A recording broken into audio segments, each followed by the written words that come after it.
காய் காய்ச்சியில் என்ன பார்க்க போகிறோம்னா என்ன இந்த காயை பாருங்கள் எப்படி இருக்குதுன்னு எவ்வளோ லென்த்தாக இருக்குது. அதேமாதிரி பச்சை நல்ல பச்சைக்கு தான் ஃபஸ்ட்டு குவாலிட்டி காய் இந்த காய் தான். அந்த காய் இப்போ ரேட் என்னென்னு பார்த்தீங்கன்னா இப்போ இருக்கிற ரேட்டுக்கும் போன வாரம் இருந்த ரேட்டுக்கு போன வாரம் 80 ரூபா 90 ரூபாய்க்கு மேலே இருந்துச்சு. இப்போ இது சும்மா கொடுத்த மாதிரி தான் நம்ம காய் கொடுக்குறோம்.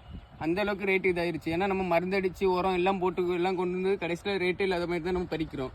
இதான் விவசாயியோட நிலைமை. அதால் இப்போ என்னென்னு பார்த்தீங்கன்னா இப்போ நம்ம எல்லாத்தையும் காய் அதிகமாக இருக்கும். அந்த டைமில் ரேட்டே இருக்க மாட்டேங்குது. முன்னாடி காயே இருக்காது, ரேட் ரொம்ப அதிகமாக இருக்கும். எப்படி 80 ரூபா 90 ரூபா 100 அந்த மாதிரி அதுக்கு மேலே போயிட்டு இருந்து. போன வாரம் கூட காயே கிடையாது. இந்த டைமில் 80 ரூபாய்க்கு மேலே 90 ரூபாய்க்கு மேலே தான் ரேட் இருந்துச்சு. இப்போ காய் ரொம்ப அதிகமாக இருக்குது. இங்கே பார்த்தீங்கன்னா உங்களுக்கே தெரியும்னு நினைக்கிறேன். இந்த காயெல்லாம் எப்படி இருக்குதுன்னு பாருங்கள். காய் ஃபஸ்ட்டு குவாலிட்டி அந்த காய் தான். நம்ம நல்ல உரம் எல்லாமே வச்சு கொண்டு வந்திருக்கோம். ஆனால் காய் விலை இல்லை.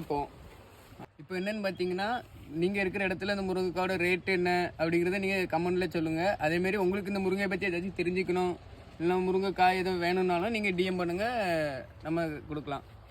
அவ்வளோதான் காய்ஸ். By guys. நெக்ஸ்ட் வீடியோவில் பார்க்கலாம்.